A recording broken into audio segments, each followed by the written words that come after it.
जय हिंद दोस्तों, आशा करते हैं कि आप लोग अच्छे होंगे। और आप लोगों ने पिछले वीडियो में हम आप लोग को एक्सरसाइज 1.1 तक बता चुके थे, तो उससे आप लोग को अब आगे बताने की कोशिश कर रहे हैं। आगे हम आप लोग को कुछ थ्योरेटिकल बताएंगे, उसके बाद हम आपको एक्सरसाइज बताएंगे। तो चलिए आप लोग को शुरू करते हैं आज का क्लास। तो चलिए आप लोग को आज हम बताने वाले हैं types of set. Types of set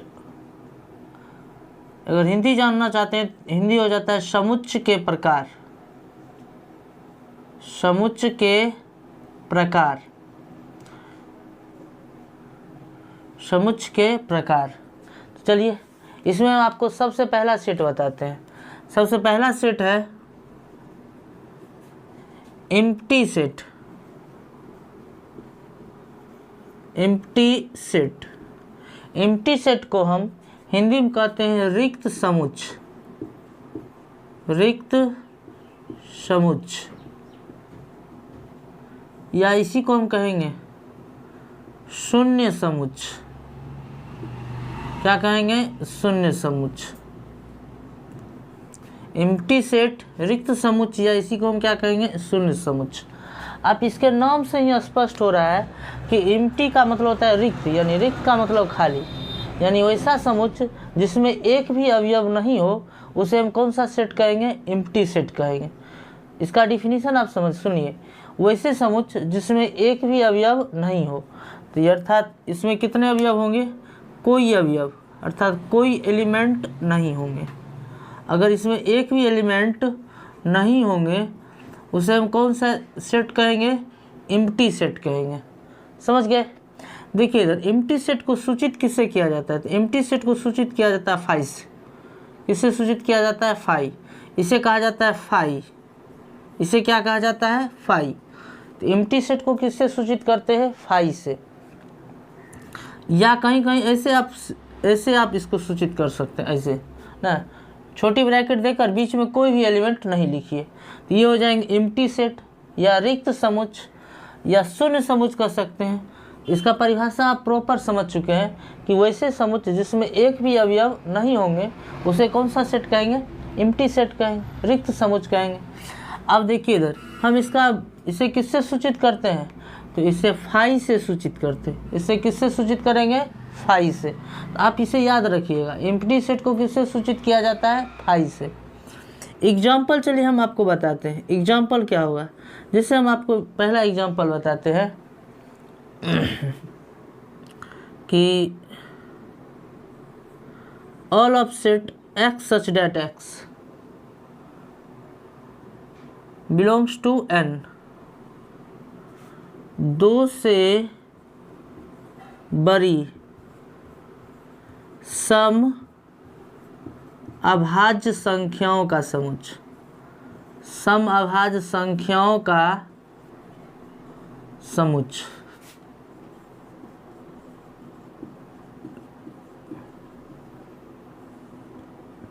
देखिए इधर वैसी संख्या लीजिए जो दो से तो बड़ी हो लेकिन सम होनी चाहिए। तो सम और साथ साथ में क्या होना चाहिए? अभाज्य होना चाहिए। तो अभाज्य संख्या के बारे में आपको पिछले वीडियो में आपको आराम से बताए हुए हैं कि वैसी संख्या जो एक और स्वयं खुद से विभाजित होगी उसी को हम अभाज्य संख्या कहते हैं। तो आप बताइए इसमें दो से बड़ी अभाज्य सम संख्या कोई होगी? दो के अलावे छोड़कर जितने भी अभाज्य संख्या होंगे वह सम नहीं होंगे। जैसे आप कह दीजिए 7 अभाज्य है लेकिन सम नहीं है, 11 अभाज्य है लेकिन सम नहीं है। लेकिन यहाँ पर कह रहा है सम होते हुए क्या होना चाहिए? अभाज्य होना चाहिए। क्या बताए, ऐसा कोई एलिमेंट आपको मिलेगा? नहीं मिलेगा। अगर नहीं मिलेगा तो इसीलिए हम इसे कौन सा सेट कह देंगे? रिक्त समुच्चय। रिक्त समुच्चय है तो इसे क्या कहेंगे? फाई कह सकते हैं कि नहीं? कह देंगे। एग्जाम्पल चलिए दूसरा समझते हैं। एक और एग्जाम्पल आपको बताते हैं। All of set X such that x कक्षा 11th एंड 12th के, कक्षा 11th और 12th के, कक्षा 11th और 12th में पढ़ने वाले पढ़ने वाले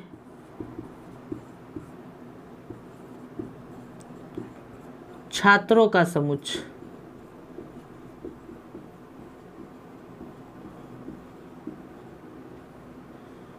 देखिए इधर अगर आपसे ये पूछ देगा कि कक्षा 11th और 12th दोनों में पढ़ने वाले छात्रों का समुच्चय, अर्थात बताइए कोई अगर स्टूडेंट होगा या तो वह 11th में पढ़ेगा या तो 12th में पढ़ेगा, एक ही स्टूडेंट दो क्लास में तो नहीं पढ़ सकता है। तो इसीलिए बताइए तो कोई ऐसा स्टूडेंट होगा जो दोनों क्लास में एक साथ पढ़ेगा, नहीं पढ़ सकता है। इसीलिए इसका भी क्या हो जाएंगे, रिक्त समुच्चय हो जाएंगे कि नहीं। अर्थात इसे हम कौन सा समुच्चय कह सकते हैं, एम्प्टी सेट कह सकते हैं कि नहीं। तो एम्प्टी सेट हो जाएंगे अर्थात रिक्त समुच्चय।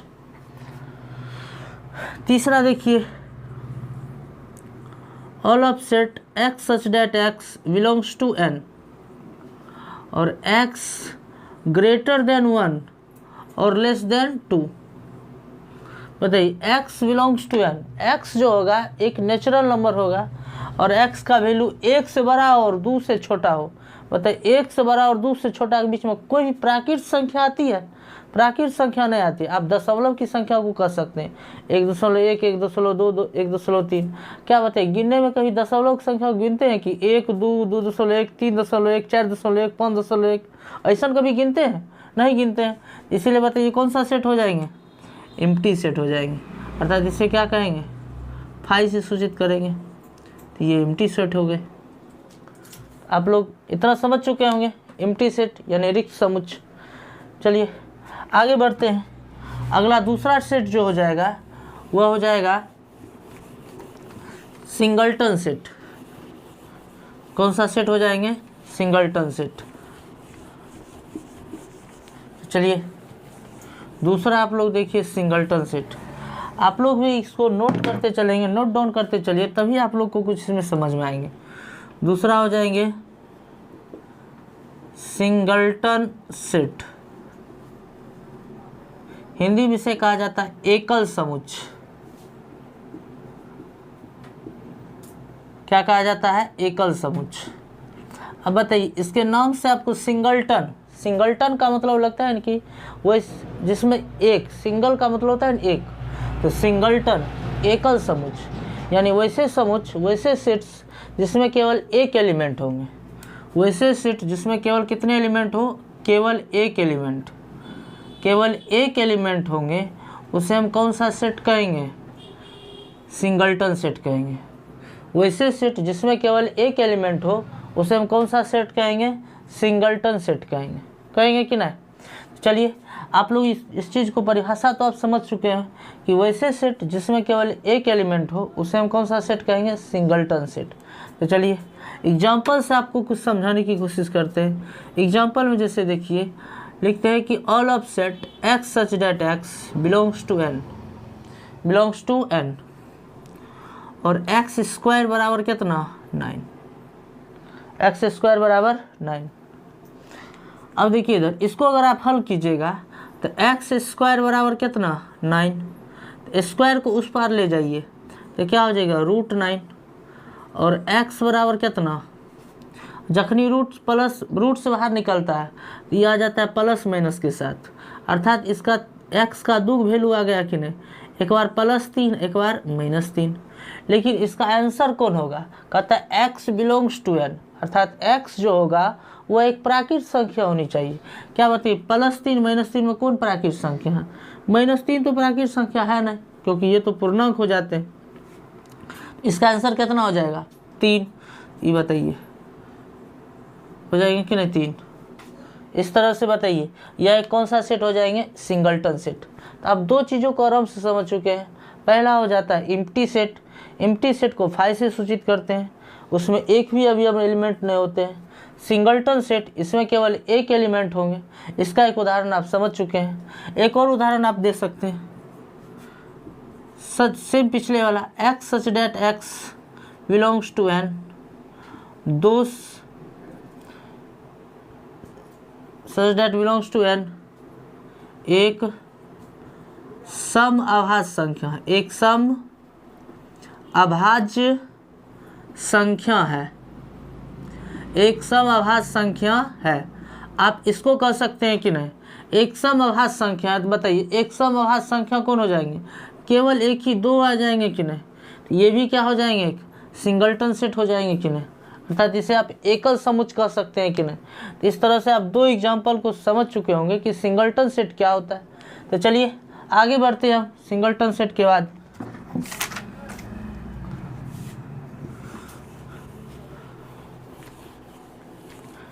चलिए अगला सिंगल्टन सेट के बाद होता है फाइनाइट सेट। हिंदी में कहिएगा तो परिमित समुच्चय, FINITE, फाइनाइट सेट्स। हिंदी में कहिएगा तो परिमित समुच्चय, परिमित समुच्चय। देखिए इधर फाइनाइट सेट किसे कहते हैं। अगर फाइनाइट सेट के बारे में जानिएगा तो जान लीजिए कि वैसे सेट, फाइनाइट का मतलब परिमित, परिमित का मतलब कहने का मतलब जिसकी हम गिनती कर सकते हैं। वैसा सेट लीजिए जिसके एलिमेंट को हम क्या करें, गिन लें, तो गिन सकते हैं, तो वो क्या कहलाएंगे, फाइनाइट सेट कहलाते हैं। देखिए इधर तो फाइनाइट सेट किसे कह सकते हैं, वैसे सेट जो रिक्त समुच्चय हो, वैसे सेट जो रिक्त समुच्चय हो, या जिसमें एलिमेंट की संख्या निश्चित हो, या इसमें एलिमेंट की संख्या निश्चित हो, तो उसे कौन सा सेट कहेंगे, फाइनाइट सेट कहेंगे। देखिए इधर परिभाषा समझिएगा, वैसे सेट, वैसे समुच्चय जो रिक्त हो यानी फाई होगा, या जिसमें एलिमेंट की संख्या क्या होगी, निश्चित होगी, उसी को हम क्या कहेंगे, फाइनाइट सेट कहेंगे। अर्थात इसका मतलब आप इससे ये रिलेट कर पा रहे हैं कि फाई जो है वह एम्प्टी सेट जो है अर्थात एक फाइनाइट सेट है कि नहीं, इससे ये आपको समझ में आ गया। तो देखिए इधर फाइनाइट सेट का आप परिभाषा समझ चुके हैं। वैसे सेट जो या तो रिक्त हो या जिसमें एलिमेंट की संख्या निश्चित हो, उसे हम कौन सा सेट कहेंगे, फाइनाइट सेट कहेंगे। तो चलिए इसको एग्जाम्पल से हम समझते हैं। एग्जाम्पल पहला देखिए, इसको कह सकते हैं कि नहीं, अंग्रेजी वर्णमाला के अक्षरों का समुच्चय, अंग्रेजी वर्णमाला के अक्षरों का समुच्चय। क्या बताइए, अंग्रेजी वर्णमाला के अगर अक्षर लिखने के लिए कह दिया जाए तो आप लिखते हैं कि नहीं, ABCDEFGHI, कहाँ तक जाते हैं, Z तक। आपसे अगर ये पूछा जाता है बताइए अंग्रेजी वर्णमाला में कुल कितने लेटर हैं, तो आप कहते हैं कि इसमें कितने लेटर हैं, 26 हैं। तो क्या बताइए फाइनाइट सेट है कि नहीं, इसमें एलिमेंट को हम गिन लिए कि नहीं, ये फाइनाइट सेट हो जाएंगे।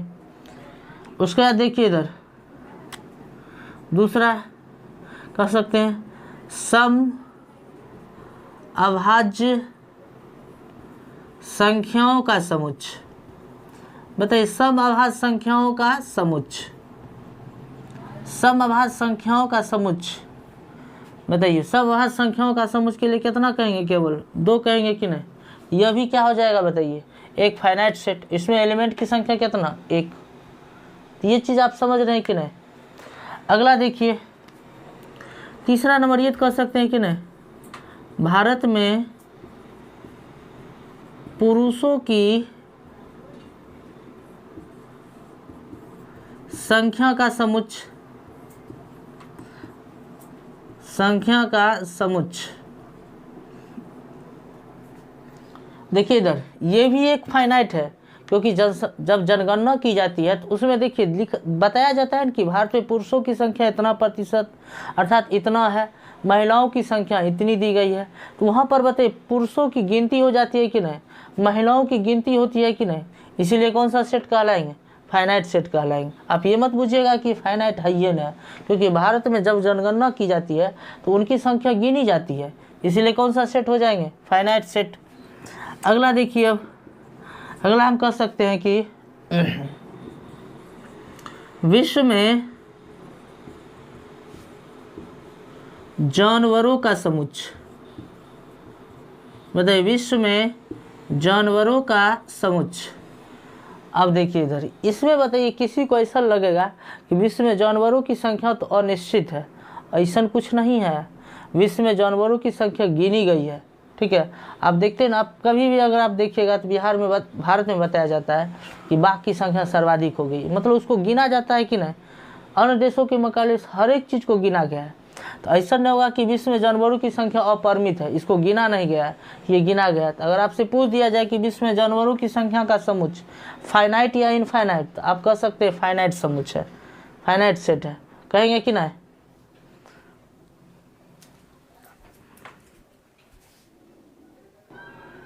देखिए इधर, आप लोग ये समझते होंगे कि जानवरों का समुच्चय, जानवरों की संख्या मतलब अनिश्चित है, तो ये अनिश्चित नहीं है, इसकी गिनती होती है। चलिए अगला हम आपको बताते हैं क्वेश्चन नंबर, अगला एग्जांपल देखिए 5। आपको कहते हैं 12 से छोटी सम संख्याओं का समुच्चय, 12 से छोटी सम संख्याओं का समुच्चय। बताइए 12 से छोटी सम संख्या कौन कौन हो जाएंगे। तो सबसे पहला नंबर 2, 4, 6, 8, 10। क्या बताइए, 12 का रहा है, 12 से छोटा तो 10 तक रहेंगे कि नहीं, तो हो जाएगा टोटल कितना 10। अब देखिए इधर, अब बताइए इसमें बताइए कितना एलिमेंट है, 1 2 3 4 5। मान लीजिए हम इसको सेट ए मान लेते हैं, 5 हो जाएंगे कि नहीं। तो क्या बताइए, इसको लिख सकते हैं नंबर ऑफ ए बराबर कितना 5। मतलब ये बता रहा है कि सेट ए में एलिमेंट की संख्या कितना है, 5 है। ये इस तरह से अगर आप लिखिएगा तो ये बताएगा कि सेट ए में एलिमेंट की संख्या 5 है। अगर यहाँ पर हम लिख देते हैं, इसको सेट बी कह लेते हैं, ये अगर हम यहाँ पर लिख देते हैं नंबर ऑफ सेट बी बराबर कितना 26, तो ये बताएगा कि सेट बी में एलिमेंट की संख्या, कुल टोटल संख्या कितनी है, 26 है। तो आप इस चीज़ को समझ चुके हैं। इनफाइनाइट सेट अर्थात परिमित समुच्चय, इसके अंतर्गत 5 भी क्या हो जाएंगे, परिमित समुच्चय होंगे। चलिए आगे बताते हैं हम अगला सेट। अब देखिए अगला सेट हो जाएंगे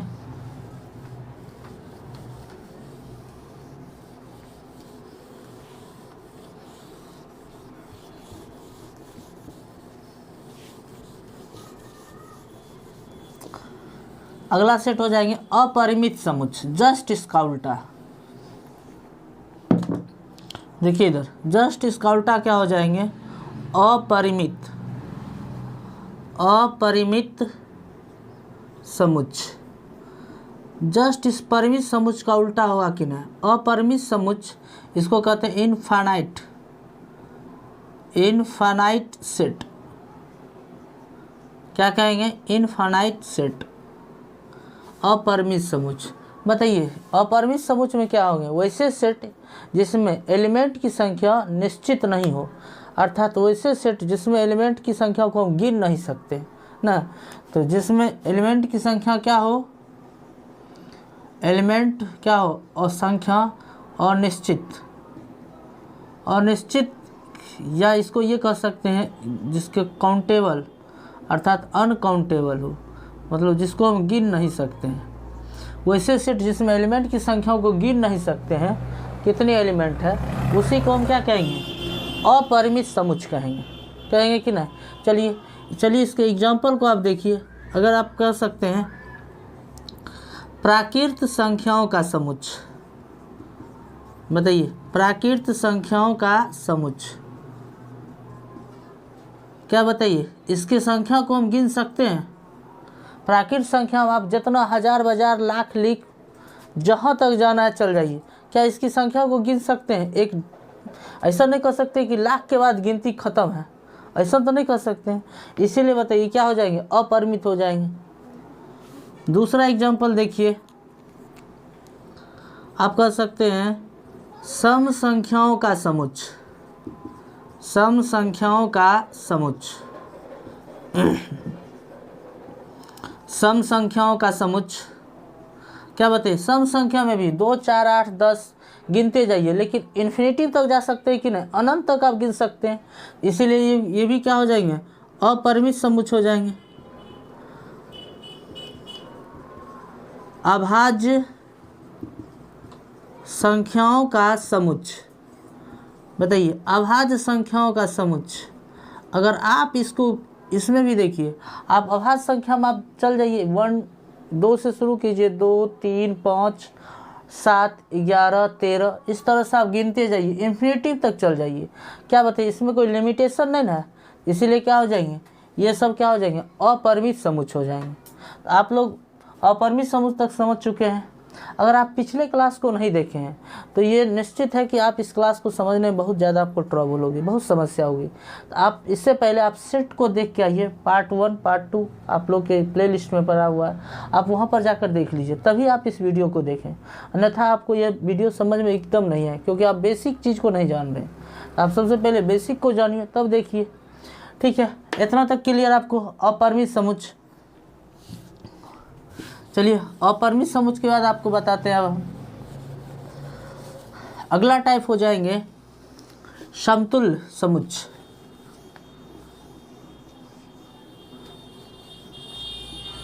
क्या हो जाएंगे, समतुल्य समुच्चय। समतुल्य समुच्चय, देखिए इधर समतुल्य समुच्चय, इसको इंग्लिश में कहा जाता है इक्विवेलेंट, इक्विवेलेंट सेट। क्या कहा जाता है, इक्विवेलेंट सेट।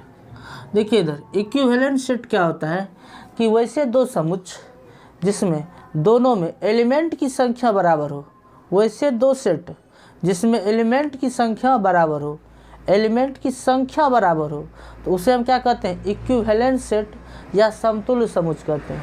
आप भाषा को पकड़िए, हम आपको ये कह रहे हैं कि वैसे दो सेट जिसमें एलिमेंट की संख्या बराबर हो, उसे हम क्या कहते हैं, इक्विवेलेंट सेट कह रहे हैं। देखिए एग्जांपल में, जैसे हम आपको एग्जांपल में कह देते हैं, अगर सेट ए बराबर हम कह देते हैं ए ई आई ओ यू कह दे, और सेट बी बराबर कह देते हैं 1 2 3 4 5।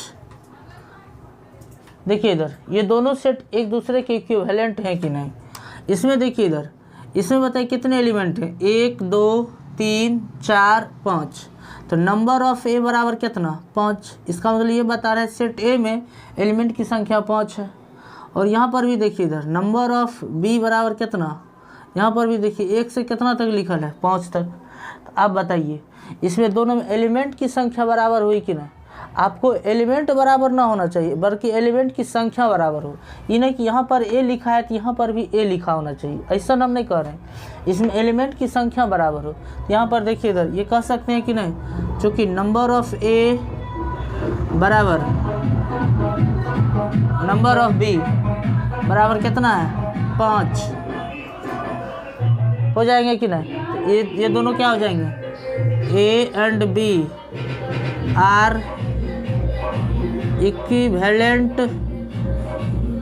सेट हो जाएंगे कि नहीं, A and B are equivalent set.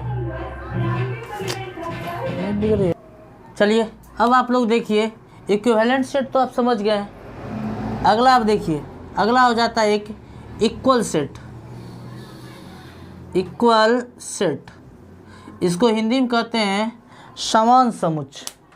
Hindi में क्या कहते हैं, समान समुच्चय, समान समुच्चय। देखिए इधर समान समुच्चय इक्वल सेट को क्या कहते हैं, आप समझिए। इक्वल का मतलब बुझ रहे हैं, समान, कि वैसे दो सेट जिसमें प्रत्येक एलिमेंट, वैसे दो सेट जिसका प्रत्येक एलिमेंट दोनों सेट में हो, वैसे दो सेट जिसका प्रत्येक एलिमेंट दोनों सेट में हो, उसे हम क्या कहते हैं, इक्वल सेट कहते हैं। क्या कहते हैं, इक्वल सेट कहते हैं। जैसे एग्जांपल से समझिए, अब एक डेफिनेशन तो समझ गए कि वैसे दो सेट जिसका प्रत्येक एलिमेंट दोनों सेट में होगा, तो उसे हम कौन सा सेट कहेंगे, इक्वल सेट कहते हैं। एग्जांपल जैसे देखिए, अगर आप सेट ए बराबर लिख देते हैं 1 2 3 4 5, और सेट बी बराबर हम लिखते हैं 3 2 1 4 5। देखिए इधर इसमें क्या ये दोनों सेट इक्वल सेट हैं कि नहीं? आप देखिए यहाँ पर, देखिए इधर, यहाँ पर एक इसमें भी है तो इसमें भी है, 2 इसमें है तो इसमें है, 3 इधर भी है तो इधर भी है, 4 इसमें है तो 4 इसमें भी है, 5 इसमें है तो इसमें भी है। अर्थात दोनों में एलिमेंट्स सेट दोनों में इक्वल है कि नहीं? अब देख रहे हैं कि प्रत्येक एलिमेंट एक दूसरे में है कि नहीं, इसलिए आप कह सकते हैं कि सेट ए बराबर क्या चीज़? Set B. तो ये आप समझ चुके हैं, सेट ए बराबर क्या हो जाएंगे? Set B. चलिए एक और एग्जांपल आपको बताते हैं। मान लीजिए कि हम सेट ए बराबर लिख रहे हैं ए ई आई ओ यू। अब देखिए इधर, और सेट बी बराबर ई आई यू ओ और ए। देखिए इधर, आप कभी भी ऑर्डर का मतलब एलिमेंट का ऑर्डर क्रम इधर से उधर लिखने से इससे आपको कोई टेंशन नहीं होना चाहिए, इससे कोई दिक्कत नहीं। केवल सब एलिमेंट आ रहा है कि नहीं इसमें, बताइए। ए यहाँ पर है, यहाँ पर भी है इस सेट में, ई इस सेट में है तो ये ई भी इस सेट में है, आई इस सेट में है, आई यहाँ पर भी तो आई यहाँ पर भी, ओ यहाँ पर भी तो ओ यहाँ पर, यू यहाँ पर तो यू यहाँ पर। इस तरह से आप क्या कर सकते हैं? सेट ए बराबर कौन चीज़? Set B. ये हो जाएंगे कि नहीं? इस तरह से कौन सा सेट हो जाएंगे? इक्वल सेट हो जाएंगे। चलिए आप लोग इतना तक तो समझ चुके हैं कि सेट इक्वल सेट कौन होता है, इक्विवेलेंट सेट कौन होता है। ये दोनों में बताइए, कोई कन्फ्यूजन नहीं होगा। अब इक्विवेलेंट सेट में एलिमेंट की संख्या क्या होती है? एलिमेंट का संख्या क्या होता है? बराबर होता है। और इक्वल सेट में प्रत्येक में दोनों एलिमेंट होना चाहिए, ये क्या हो जाते हैं? इक्वल सेट हो जाते हैं। चलिए आप लोग को हम 1-2 क्वेश्चन प्रैक्टिस करवाते हैं। चलिए पहला देखिए इधर, सेट ए बराबर लिख देते हैं 1 2 3 6 8, और बी बराबर सेट लिखा गया है 6 1 3 8 2। आपको ये बताना है, बताइए ये इक्वल सेट है या इक्विवेलेंट सेट है? अब बताइए इक्वल सेट है या इक्विवेलेंट? आप लोग देखिएगा कि देखिए एक इस सेट में यहाँ पर भी है तो यहाँ पर भी है, 2 यहाँ पर तो 2 यहाँ पर, 3 यहाँ तो 3 यहाँ, 6 यहाँ तो 6 यहाँ, 8 यहाँ तो 8 यहाँ। अर्थात दोनों का दोनों सेट का प्रत्येक एलिमेंट एक दूसरे में है कि नहीं। इसीलिए आप क्या कर सकते हैं?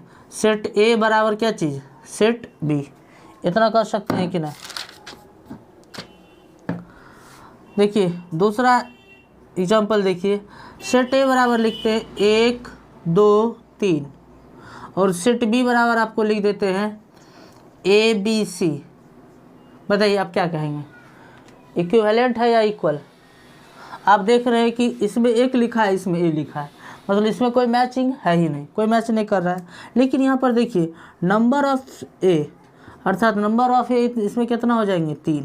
अर्थात सेट ए में 3 एलिमेंट और सेट बी में भी कितना एलिमेंट? 3 एलिमेंट। तो नंबर ऑफ ए बराबर नंबर ऑफ बी, इसीलिए ये दोनों सेट कौन सा सेट हो जाएंगे?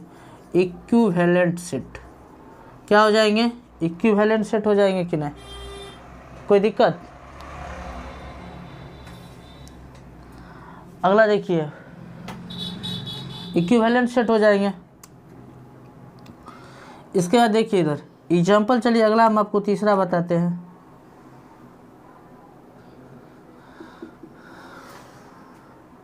सेट ए बराबर लिखा हुआ है 2 4 6 8 10, और सेट बी बराबर लिखा हुआ है कि x जबकि x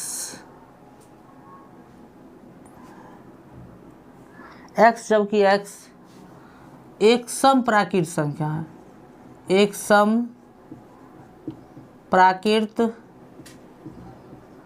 संख्या है, और x less than equal to कितना? 10, less than equal to 10। Set B बराबर ये लिखा है। अब बताइए ये दोनों सेट कौन होंगे? इक्विवेलेंट होंगे या इक्वल होंगे? बताइए कौन सा सेट हो सकते हैं? तो सबसे पहले आप देखिए इधर सेट ए, तो इस पता ही चला कि इसमें कौन कौन एलिमेंट है, अर्थात ये रोस्टर फॉर्म में लिखे हुए हैं। इसको भी हम क्या करेंगे, सबसे पहले रोस्टर फॉर्म में लिख लें। तो बताइए सेट बी बराबर हम लिखते हैं कौन चीज़, बताइए 10 से छोटी सम प्राकृत संख्या, सम प्राकृत लिखना है तो 2, 4, 6, 8, 10 ये लिख सकते हैं कि नहीं। बताइए इसमें सेट ए का टोटली एलिमेंट सेट बी में है और सेट बी का भी टोटली एलिमेंट किस में है, सेट ए में है। तो आप कह सकते हैं कि नहीं सेट ए बराबर कौन चीज़, सेट बी। इसे बताइए कौन सा सेट कर सकते हैं, इसे कहिएगा इक्वल सेट। कौन सा सेट कहेंगे, इक्वल सेट। आप लोग यहाँ तक समझ चुके होंगे कि टाइप ऑफ सेट क्या होता है, सभी सेट के बारे में आप समझ चुके हैं। आशा करते हैं कि आप लोग को ये वीडियो बहुत ही अच्छी लगी होगी, पसंद आई होगी। तो अगर आप लोग को वीडियो अच्छा लगता है तो आप हमारे चैनल को लाइक करें, शेयर करें और सब्सक्राइब करें। मिलते हैं अगले वीडियो में। जय हिंद।